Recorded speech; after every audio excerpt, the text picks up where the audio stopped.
I think that it's always going to be difficult in situations like that where it's hard not to put the blame on somebody else.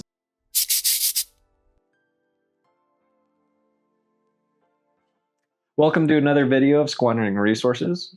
My name is Hazen, and today I am with Dalton And BENO. And today we're just going to talk about how to write out losing streaks or going through a slump in performance, and leaning more towards the tournament scene for this video. And this is probably for your more experienced players. So we'll be defining what that slump is, along with just ways that you can approach it to, not get too down on yourself, or if you have somebody going through it, advice you can give. I guess, what are some initial thoughts on what it even is to be in a slump for performance? Yeah, so I think for me at least, definitely what I think of is being in kind of like a losing streak over multiple days and events. You definitely have your days where you just go to like a 7-round tournament and get no wins, or maybe one win, but it didn't really feel like a good win. Mm-hmm. And like everyone always has bad days. There's so many factors that go into Magic. We talked last week about like the mental part of Magic.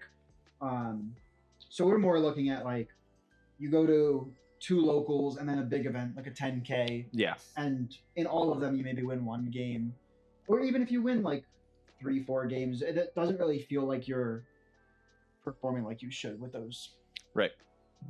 Yeah, I think that something that comes to mind when you're analyzing this topic as a whole is the level of variance of how much is it your fault, how much is it potentially mistakes are made from other players in the game, how much do outside factors affect how you are feeling in the game. Mm-hmm. Did you have a terrible day at work and then you're coming to play Magic to try and get your head away from all those things, and you just can't seem to get through, and like, is stuff that was happening last week, how does that all play into where you are at in your slump, and whether or not it's actually your fault or it's just outside factors? Yeah. This will all, of course, be subjective. This is how we would personally approach this. I'm sure there's different methods everybody else would go towards coping about performance or whatever. Yeah.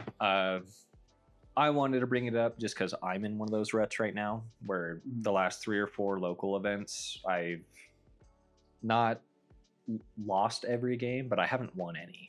And so I was starting to get a little burnout, and I figured we'd approach it as a team. Yeah, for sure. So I think a good place to start is kind of just identifying where your issues are. Mm-hmm. And something that you just mentioned, as like whether or not it's something that you're doing versus like an external factor or someone else. I think there definitely is room for other people to make mistakes and cause you to lose, but you could still reflect on like how you could politic with those players better. Or how you could have maybe set yourself up to be less scary, or just push faster and be more scary, but before they can deal with it. I think there's a lot of like reflection you can do of just like, how could I talk to you better? How could I make better deals? How could I explain things? Do you guys have any thoughts on maybe that aspect with other people before we get into more of the reflection on your own deck and lists and choices, which I think is the bigger topic? Absolutely. I mean, even just the last event I had gone to, I watched a person mulligan to only have interaction to stop me on Rogsai, which is the scary deck at the table. And they kept no game plan for themselves. Mm-hmm. And so that just that is a hard obstacle to maneuver without just being frustrated. Yeah. Because like, they're not wrong to keep interaction, but the fact that they kept so much specifically for a player at the table just shows what I would say is a lack of experience. But who knows? They're also on a unique deck, so that could have had influence on it too. Mm-hmm. I think that it's always going to be difficult in situations like that where it's hard not to put the blame on somebody else. Mhm. And it's hard not to, it's hard to sit there and say like, I did everything that I could, because like that's not necessarily true. There's always other things that you could do. And like it's hard to balance that, and like just seeing where you are at in like a tournament style and where you're at in your tournament career, and balancing those two things back and forth, Yeah. I think like one of the biggest things for slumps is that you always have to remember that like they come in waves. So it's like if you're at the bottom of the wave, well, eventually you're going to start coming back up. It might feel like it keeps on going down and down and down, but like eventually you will come back up. And like you just need to see where you can analyze your own thoughts and your own game plan accordingly. I agree. And when it comes to gameplay, sometimes you just run into awkward situations where, maybe you mold low and your opponents are feeling very confident, so they kneecap you, and sometimes you just do play against less experienced players. I do hate blaming it on other players or seed order, but sometimes that is just the case. Yeah. And like I mentioned before, I think there's a balance of it too, of like there are definitely misplays that people make, and there's times where they just don't listen to your politics no matter what you say or how logical you think it may seem. And part of that is the skill difference, and it could be going either direction. It could be someone thinks they're a lot better than you, so they don't have to listen to you, or someone is not a very good player and they don't understand why you're politicking. So I think that comes with like, you can put blame on them, but you also need to reflect on like where you can improve. And it doesn't mean that you made a mistake, but it just means, oh, I now understand that there are more players out there with different abilities and ranges of understanding. When I'm playing against these players, what can I do differently with convincing them to not counter a spell? Or like, I think you mentioned this maybe with Rogsai a lot, of like sometimes giving someone the inch gives them like the whole game. Yeah. But there might be ways you can politic for that inch and give them the trust that you won't take the whole game still. Even though obviously your goal is to win. Yeah. So there's a lot of like reflecting on that, of like the micro interactions that you can fix. Yeah. There's also just other things that can affect, I guess, personal performances is, example, I haven't changed my list in weeks. And I do think that the state of our local meta is shifting towards just being more responsible again. It's starting to get back into that heavy mid-range. And I haven't accounted for that just because I don't play as frequently. And that is another thing for other people to know is if it starts to shift a bunch, your area could just be shifting and you may not be able to read that as quickly, whether it be how much you play, if you're even paying attention. Yeah. And also locals tend to be later at night, and I go to bed at like 10. So I also make poor decisions late at night, and I do know that those are typically my fault. But I think that I think that one of the hardest things that it takes Magic players like years, especially tournament players, to understand and properly analyze is knowing when a meta is shifting and how to shift accordingly, and potentially even like doing it before the meta even shifts, to be the potential cause that the meta is shifting. I mean, if we look at like just a current meta as a whole with like the mid-season invitational, the big decks that everybody is talking about right now is the Rog Ishai, and that is going to be like a potentially meta warping deck that we all have to kind of think about, like, okay, if this is going to be something that we see every single time, how are we going to plan accordingly? And like, are we going to be able to analyze it ahead of time or in the moment? But ultimately, I think that like, the best ways that you can do is like talk to your friends, make sure that like your friends, for example, Dalton goes every single week down to play out our locals. shooting a text to Dalton and just saying like, hey, what did you see at this most recent one? You know, you and I are about to travel to some pretty big tournaments over the next month or so. So it's like, you know, I've been trying to reach out to anybody that I know down on both of those tournaments and just saying like, hey, what do people play around here? Because I think all that kind of shifts what you're going to look at and how you're going to play. Yeah.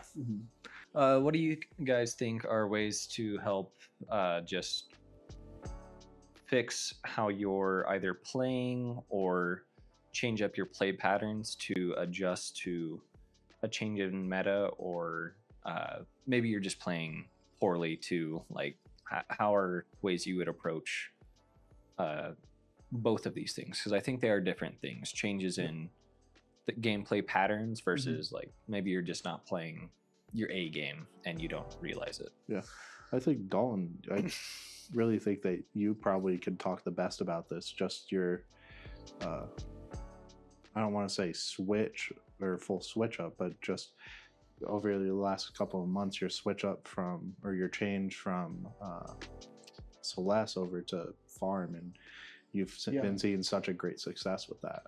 Yeah, so I think that is kind of a twofold thing. So I'm still playing Celeste, and I still like it a lot. I think it still performs really well. I mean, at locals, I think 2 weeks ago, I went 2-0-2, so I didn't lose a game in Swiss.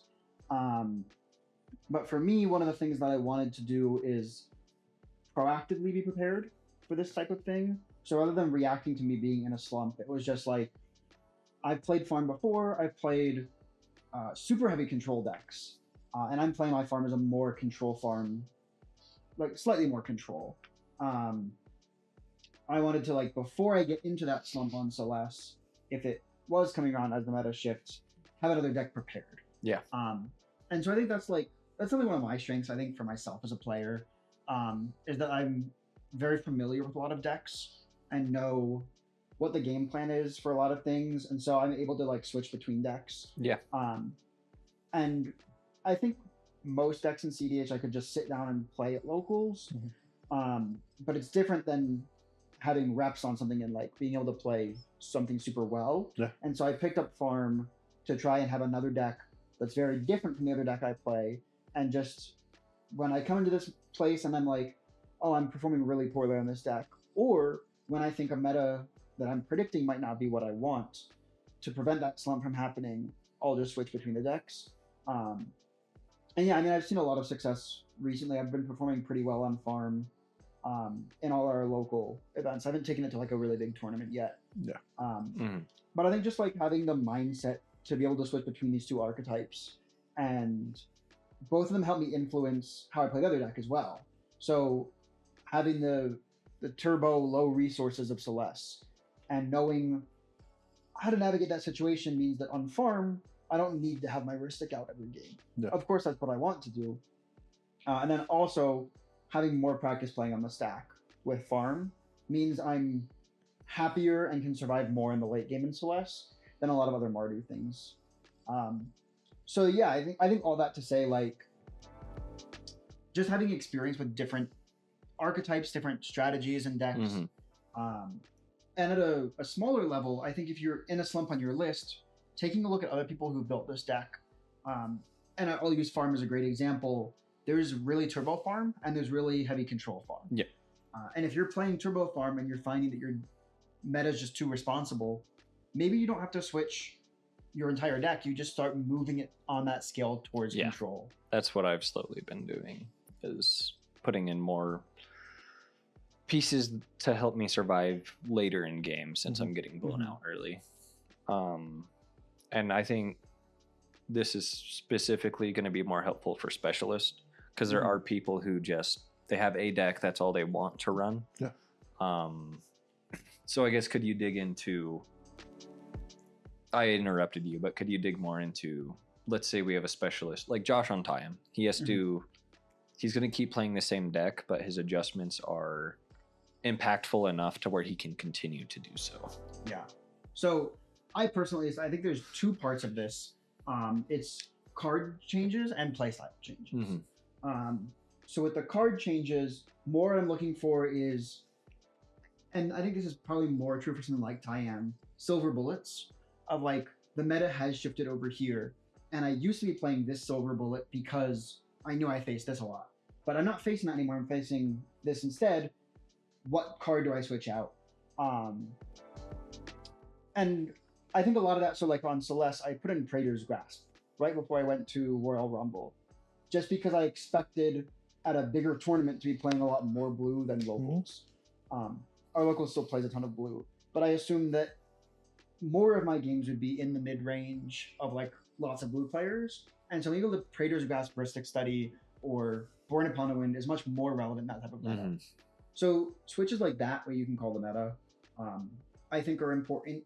And from the flip side of that, if you made a swap and are seeing lower performance and you're in your slump, analyzing what your most recent swaps were, and if those are cards that you're seeing, and maybe you're not realizing that that card is not performing like you thought it would, or maybe the fact that you're missing the card you replaced is what's causing your slump, or at least the contributor. Then from the play perspective, I think there's a few different things. So the one thing I think about a lot is how I'm tutoring and what hands I'm keeping. Yes. And a lot of that is like I'm trying different hands and I'm trying to tutor for different things and see if they work. And if I think back to like my most recent games on Celeste, I'm finding myself tutor for Dahada more often. And often that's getting me to better positions in the game. But the same might be true the other way around of like, oh, I added this card, I'm tutoring for it a lot. Is it actually helping me win the game? Am I actually seeing performance on that? And that's where recording software like Play Nice could be helpful. Of like, I keep seeing this card in my hand and keeping hands because it's in there, but I'm actually performing better when it's in my hand. Like, is this card actually contributing to a better win rate, or is something changing about that? So I think about tutor targets, what hands you're keeping, and even what lines you go for. Like, in some lists, it's very clear. You have like two things that you're doing, and you always want to find those lines. In Celeste, I have so many lines that I won't remember all of them. And if I switch from one to another, it's a question of like, oh, well, maybe I'm just like not playing the primary game plan I was 2 months ago. And that game plan is just better as a backup and not my primary target. Yeah, that makes sense. I think even if you're not making changes to your deck, changing up your pattern of an example for myself is I have to start keeping more like okay hands instead of like, man, this hand's crazy turn 2. Also with my tutor targets, I've been shooting for more of my Hexing Swelter tutors, because I've noticed just the stack is getting a lot more responsible. And so even if I don't make significant changes to the list per se, I can change up just the pace in which I play, which is a strength of some lists. Some lists don't make that adjustment great because their plan is so linear. But yeah, I definitely agree with just taking a step back to see recent changes and if they're actually helpful, along with changing up just your play pattern in general. And that's where notes comes in really big. I think people should, most of your top players at least, take notes after the game, even if it's after the fact. Some are blessed with an insane memory, and I am not. I'd be curious to hear from both of you about, so, for example, with you on Rogside right now, there's two big archetypes within Rogside. There's either Turbo or there's Wrongside. Do you reach a point where you think, where if the slump is deep enough where you feel like you need to make a drastic change over to the other archetype in response to the meta? And when do you think is your kind of like breaking point? I could see that being a possibility for some players. I don't personally prefer the control game plan. It's just not where I enjoy the game of Magic. But I am slowly starting to put in some of the pieces that are more mid-rangey and more like controlling and Mhm. responsible, because depending on where you're at as a player, your archetype will never be truly dead. You just have to adjust a little bit. Yeah. But if you are feeling the burnout of like, man, maybe turbo is just not it currently, I'm currently brewing a completely different list, just because I think it'll give me a fresh shakeup and it resets my expectations for myself. So maybe you make a dramatic shift to a whole different archetype in your deck, or you look at another deck, and this is a way to help like mentally hit the reset button, because then, example, I'm going to take this deck depending on how the poll goes in our Discord. I'm going to take this deck Sunday with no expectation, because I've never seen this list ever in the wild. Yeah. And so, if I get wins on it, that's incredible. But I feel like for a lot of us, if we stay on a deck primarily, like I've been trying to stick to being a specialist on Rogsai for the last few months. I was shifting a lot around before and was having a hard time. So now I'm sticking with the list. But for this tournament, I'm just going to run something different, because I feel like I set an expectation for myself on how I should perform. And that's just going to make it even harder to like stay emotionally equipped to keep playing after you lose game after game. Totally. I'd be curious for you to just like expound on specifically, and Dalton, I'd love to hear you weigh in as well. You're making this new list that you're going in with no expectations. Mm-hmm. If you see that like a slump starts to happen again, when is, you were mentioning how in past you were kind of jumping from deck to deck. When was your moment where you jumped from a deck, and what was the kind of big reason for that? And how can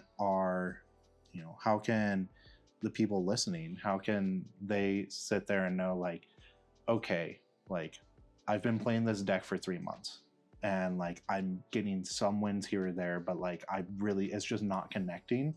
I feel like I'm a good player, but like maybe it's just the wrong deck. And when should they jump versus when they should sit? That's an interesting question, and I think it's going to be very person by person based. For sure. When I was initially jumping a lot of decks, it's just because I enjoy brewing. Yeah. And the reason I ended up eventually sticking on a list was because, number one, I found it fun. Number two, I just wanted to start having more of a consistency, because I think I was at that point thinking it would just help me strengthen as a player, getting used to a singular list, because there are benefits to sticking to the same thing. You can run through way more lines in your opening hands in your head before you can decide to keep them or not, versus when you're always freshly jumping to a new list, you probably only learn 2 or 3 lines out of that list. And so it really constricts it's going to constrict the patterns that you allow yourself to set while you're playing it. And then for the second half of the question, like knowing when to jump to a different list, I think for me, it completely just comes down to, am I having fun? And since I've been having less enjoyable times, I just wanted to shake it up. And like I said, reset that expectation. I think Rogsai is just fine of a list still. It just did great at the mid-season invite. I think I was just getting a burnout, and my play patterns were getting too consistent, like stagnant. And so for me, it just opens up. I enjoy the creativity part of brewing, and so that's why I'm venturing towards that. Yeah. For other players, sometimes you're just not on a great list, and you can try so hard to make it work. But eventually, it might be worth coming to the realization of like, maybe I do just try something more mainstream for a little bit. You're going to get different benefits out of it. One of the big benefits is you're going to see like, hey, I'm starting to understand why these top tier decks do better, is because their play patterns are more intertwining and just less vulnerable. But it also lets you get the perspective of people you play against, of like, oh, they're probably typically thinking like this while I play this other deck. So even if you take a break from a pet deck that's less mainstream, you can come back to it with more ideas on how to strengthen it and how to approach tables differently, to ensure that you might not have realized people are feeling like they need to interact at a point when you're making these play patterns on the list versus a different one. I don't know if that answers it super well. Totally. But I think that it's like, I think that everything that you said is like really good info for like people at home to just kind of sit and brew on, like, as as someone who has sat with the not same list, but like sat with Kinnan for 4 years straight, I'm on the exact opposite, where like, I know that Kinnan is a good deck, and like I know that it's fun to play, and it always will be fun to play for me, but I'm starting to get to a point where like it's becoming monotonous, and that's why like you see me jumping to so many different decks. First, just over the last couple of weeks over the last couple of months, we've had Tyam, Scarecrow, and now Wrongsai all in a very short amount of time. So I think that's really good information for everybody to just kind of analyze for themselves of like, hey, am I still truly having fun with this list? Because like at the end of the day, that's what matters, and like that can help ride you out of the slump and bring you back to where you want to be. Worst case is I keep riding it out until I start getting wins again. Until you start turbo killing us. I do think another thing that's important to this topic of like, even if you're trying different decks and still not feeling like you're having a good time, this is a game that is going to continue to be there. It's okay to take breaks. Yeah. I think there's a ton of ways, right, that you can just approach this. Like we've talked about, there's a bunch of different things you can do to reflect. And I think that it's something that everyone can do, but the better and more experienced of a player you are, probably the slightly easier it's going to be for you to reflect on yourself. Yeah. But more experience you just have among decks and total games and stuff, you have more information to use to your advantage. But that doesn't mean that's the only resource. So taking a break, other resources. So there's like coaching websites available. Yeah. I think there's a bunch of great coaches online. Pregame.gg is a really good resource right now for a bunch of like tournament grinders, if that's what you're looking at. There's also just like at your locals, ask some of the better players who are in your area. Yeah. Except Jason. Yeah. And it's from two perspectives. Both like just generally like ask them what do they do to get out of slumps. So it doesn't have to be like something personal. It can just be like you're a good player. So obviously you've dealt with this kind of stuff. How do you deal with it? Or it could be more on a personal level of like talking to them about specific things you're going through. Or also like if you play against them or anyone at all after the game, talk to your table and just go like, do you guys think I could have done something different? Or how do you guys think I did? And I do that all the time. Like I've done it even games I've won where I sit down in a pod and I just like, after I finish, I stop and I go, I wonder if there's a safer line or something. I had this at locals the other day where I pushed on farm and got stopped. And then the next turn I untapped and just won. But afterwards I sat back and thought and talked with the player who stopped me the first time of just like what I possibly could have done to change and win that first push. Yeah. And like I said, I won the game, but it was still really valuable to think about like what I could have changed and how I could have played differently. A lot of your Magic players, especially the ones who are going to these tournaments consistently, like if you recognize someone from previous events, they're all there to get better and they want to help. And so like it's a mutually beneficial thing to talk with them and just see what you can improve. And I've done it also with like stack battles of like, oh, I wonder if maybe I should have used this spell later. What do you guys think? obviously you have that discussion in the game when you're politicking, Right. but a lot of times after with my locals, I mean, I got a ton of friends at locals. I know so many of the guys there. And I'll just sit there and be like, hey, do you think I could have done something different? And sometimes they'll give you suggestions. Sometimes they'll say, no, I think you did it right. You just couldn't have done anything differently.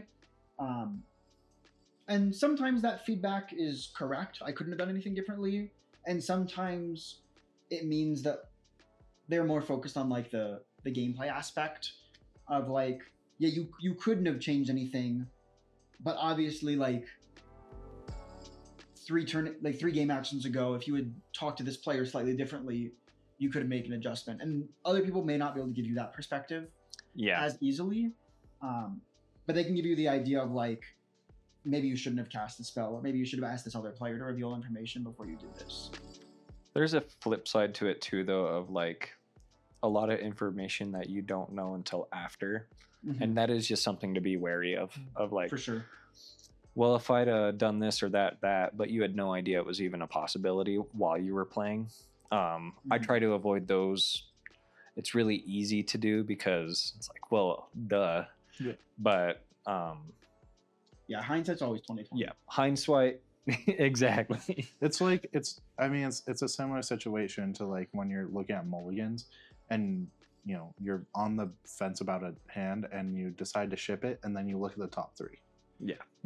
Because then you're always going to sit there and be like, oh, what if? But like, what if doesn't matter because what if didn't happen? It develops poor patterns, Yeah. and it's just something to be wary of. I do think it is good to reflect after with your pod with known information. Well, and I also think that reflecting, especially with your pod, does like one of like the best things that you can do in Magic, which is making friends. And I really think that something that helps pull you out of the slump really fast is like having people who like all your friends at locals, or a team like ours, having people that you can come back to and be like, yeah, like this is what happened, and then that person can say like, hey, like this is where you messed up, or like, no, you didn't really mess up, like it's like I was watching from the side, it seemed like this player interacted when they shouldn't have. And just like having somebody to sit there and talk you through your emotions and your feelings in like those very intense emotional situations during a tournament, it makes you such a better player in the long run. And I can give two examples of like specific times I've talked to people to get more information, to like the points that you guys are making. So one is, I think it was Steven from our locals. We sat down after the game and I asked him, I was like, where could I have interacted differently? What do you think I could have changed?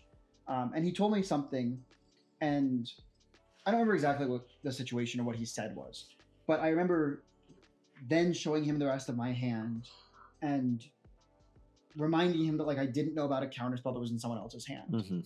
And he immediately was like, oh, you're right. I think you did do the correct thing with the information you knew. And so like he gave me this perspective initially that was definitely something I could have done better had I known everything. Yes. And had I known information that he knew. But once we kind of connected on what the difference in our information was, we both agreed of like, we were both on the same page about what theoretically would have been the best play with all perfect information. But in the situations we were in, we both agreed that we probably made the best actions, and it just happened how it did. Yeah. And the other one is the opposite end of that. I talked after this game that I was talking about with Farm.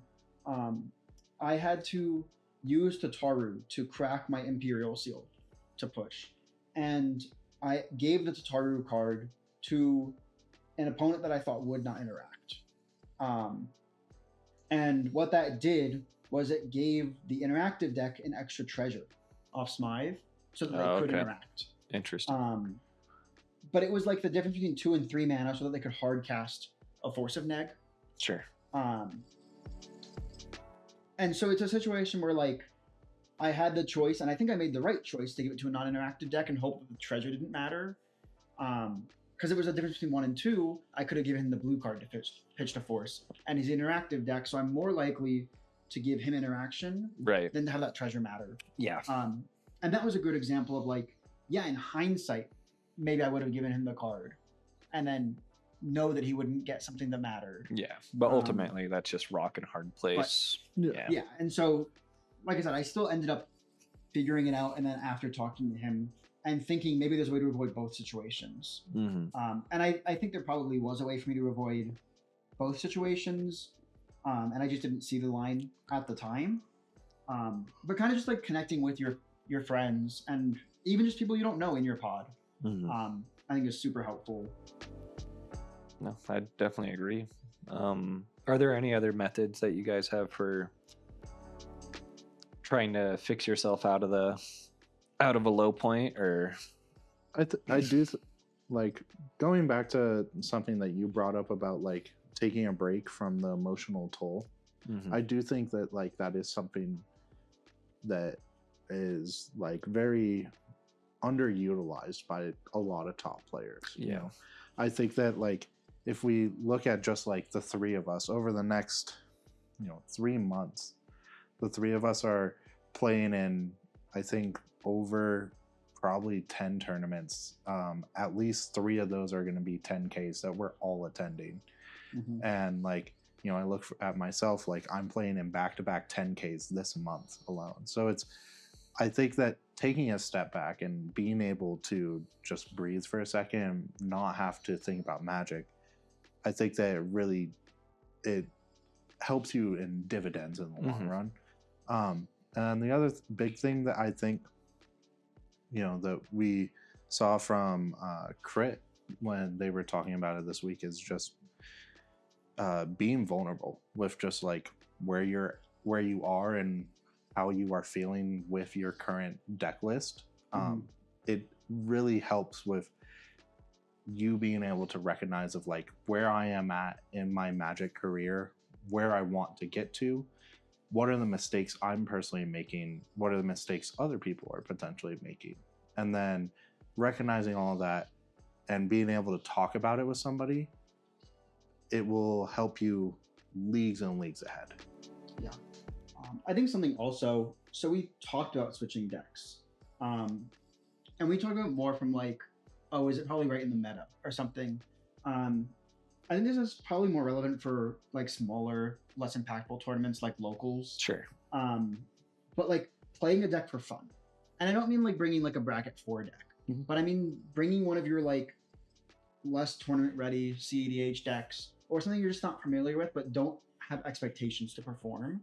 And you mentioned this, like you're putting less pressure on yourself for this gold event, but you're still bringing like a competitive deck you want to compete with, versus bringing a deck that's like a lobby con deck essentially, where it's like, yeah, I'm gonna go 1 week in locals, I'm gonna expect to lose all my games, but I'm still playing Magic, I'm still having fun, I'm still hanging out with my same friends and just like enjoying the time. I think something that is remember, I think something that's important to remember, and to your point is, especially of like a lot of these top players maybe don't take advantage of this that much, is that even if you're competing at the highest level of tournaments and you're looking at top deck for the championship series points for this year, the way it's set up, you only get a certain amount of tournaments per tier. And what I mean by that is you can play any number of bronze events, for example, but only your 5 highest will count. So for me personally, I have all 5 of my top 4s in bronze already, and 2 of them are first places. So until the cutoff in mid-July, the only thing I can do in bronze is win 3 more events. And so if I the next 3 weeks I won those, or if I just push them off till April, May, June, there were a ton of bronze events I'm going to attend because half our locals are bronze and I go to 2 locals a week often. There are a lot of bronzes that will not matter for my record. Sure, they affect my ELO and my win percentage. And if you care about all of that, or if you think you really need to keep in practice to be like one of the top 5 players in the world, maybe it's a slightly different story. But even for like the competitive top 100 players in that top deck grind, there's just like so much access when you're in an area like us, at least. The bronzes you go to can be a break. They don't need to be every single one I need to win. Yeah. And I definitely did that at the last bronze where I think it was my first 2 games I drew. And at first I was a little annoyed because I thought both of them I was in like seat 4 and seat 3 on like a 3 or something. Sure. So it wasn't games that I expected to win from the get-go. After looking back before I went into my next 2 rounds, I was like, oh shoot, like I really care about this. I want to make a bronze, like I want to perform well in this tournament, whatever. And then I stopped and reflected and was like, you know, this event doesn't matter unless I get first place. Yep. And that's both a good thing and a bad thing, right? Like it puts a lot of pressure on me to get first place. But from that perspective, I was more like, oh, well, my first 2 games didn't go how I liked. I'm not going to get first place, most likely. I can still try for it, of course. But maybe instead what I should do is my next 2 rounds, use them as just more practice. Don't think, like if I lose them, don't put pressure on myself because like it happens sometimes. I know that I'm not getting first, so I know that the points don't matter. I'll just use these to practice, figure out what was going wrong in my last 2 games and fix it from there. Yeah. For your tournament grinders, that's a very important thing to keep in mind. And and all of this, of course, is like it is subjective to your own emotional and just mental maturity. Yeah. So, and also your goals as a player. Yeah. I think that that's a big thing to like point out is like it's where you're at in your personal life and like where you're at mentally, but also what you want to do and what you want to succeed. Yeah. You know, if like all of us here at SQR, like all of us want to win in some form or another, but like, you know, I just know that there's a difference between like Dalton's commitment to win and my commitment to win, where Dalton is going to go to every single bronze every single week, where like I won't, because it doesn't matter. Yeah, there's difference in goals. Dalton wants to make invitational, whereas like I enjoy I enjoy winning, but it's just not, I don't see myself wanting to put myself into situations where like I think I would overstress if my sole goal was to hit the invitational. So I think I would enjoy the game less. Yeah, for sure. And so there's just different objectives. Well, and I think that that's like, and I also think that like everything in between those 2 like different sides of spectrum, everything is good. Like it's okay that, you know, if we look at the 4 of us, you know, we have Dalton who has the potential to potentially make the invitational. You know, same with Josh. And then, you know, you, Isaac, and I are all just kind of like in the middle of something in between that. Yeah. But all of us are here because we want to play Magic, here because we enjoy each other's presences and want to continue to grow the scene and do what we can to make people happier and provide content. So I think that everything for not only us, but for everybody who watches as well, it's okay for wherever you see yourself going. And also that's a constantly ever-changing thing. You know, when it comes down to it, for like a lot of the invitational, you know, Austin was talking about it a couple of weeks ago, where if you get a couple bronze wins and then you win like 2 or 3 silvers or top 16 at plat or something, you're basically there. And like you're like, so you know, it's a lot more attainable. Yeah, it's a lot more attainable that like than a lot of people think initially stepping into it. You know, I think for myself, like when I first stepped into the tournament side and learning about Top Deck, it was like, oh, there's, you know, over 10,000 different people that, but like, you know, now in Top Deck series, all of us are ranked in the top 2,000 players in the US. That's awesome. So it's like, it's super attainable, and it's something that like we should all strive for, whatever you think makes you happy. Yeah, like if we all end up making it like I'm not going to complain. That'd be sick. Yeah. But Yeah. it's not my overall goal, so I'm playing less aggressively for Yeah. it. And I think like it's always just important to remember that whatever goals you set for yourself, as long as they're reasonable, are fine. And like whatever you want to do with the game, sure. But in the end, it is a game. Like a lot of Yes. people are playing it for fun. Yep. There are definitely people who are trying to make money off of it and perform well and things, but it still is a game that people sit down to enjoy. So like, make sure to do that. And then also just like remember that we're playing a 4-player free-for-all game. There's so much variance in it, and like a 25% win rate is great. Like it means you're performing as expected. Mhm.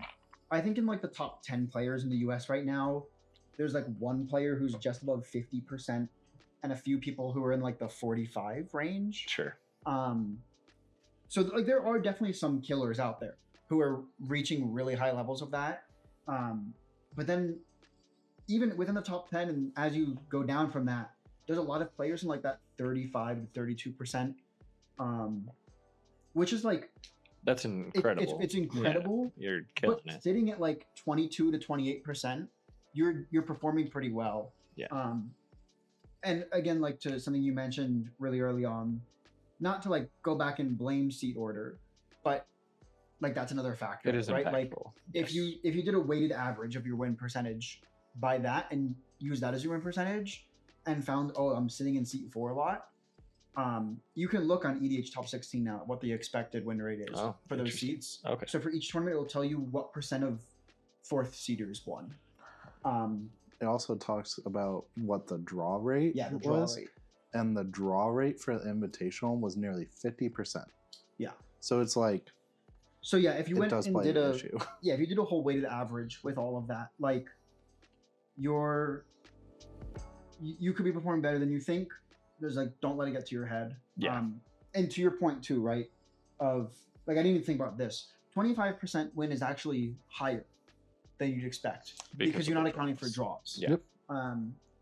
And like, of course, someone could set up some algorithm to do all that. No need to though. Like, if you have a 50% draw rate at your event and you win one of your 4 games and draw 2, then the 2 draws were expected and you won 50% of the other games, which is like, Mhm. it's not a great way to look at it of like, oh, I had a 50% win rate, but it's just like another factor to account for of like, oh, if I win 25% of my games and draws are 30%, then I'm only losing 45% of my games. Yeah. And losing 45% of your games in a 4-player game Is is pretty good. Yeah.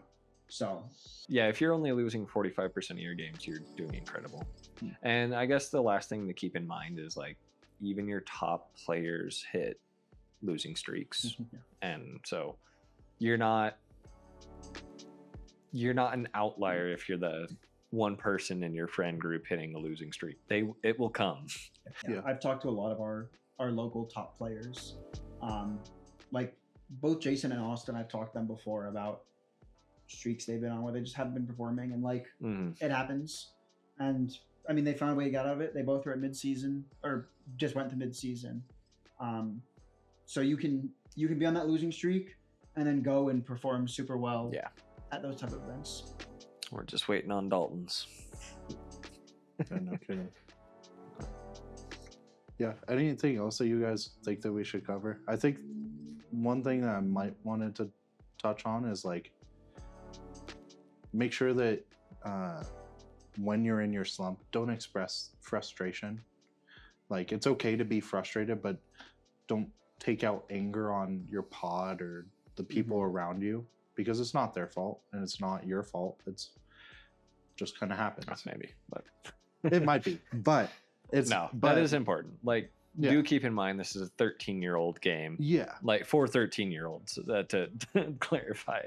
Like, Yeah. So if you're it's, getting heated and like, you shouldn't ever be yelling or cussing people Yeah. out. Like, well, and it's like, you know, it's something that like we all struggle with at Mhm. times. Like I struggled with our last tournament where I was in what ended up being our finals pod. I was frustrated the entire time because I had this mentality in my head where like if I lose this, that like I'm gonna not make it, and like I was getting angry, like saying some very hurtful words at times, and like that's just not cool. No. So it's like just remembering for everybody that like we're here to have fun. Like it's a fun game. It's a stressful and can be a very intense game, but like when you're in your slump or when you're in those intense moments, like don't take out your anger on other people. No. Cool. Well, thanks everybody for coming to chat with us again, and we'll see you in about a week. Yeah. Thanks, guys.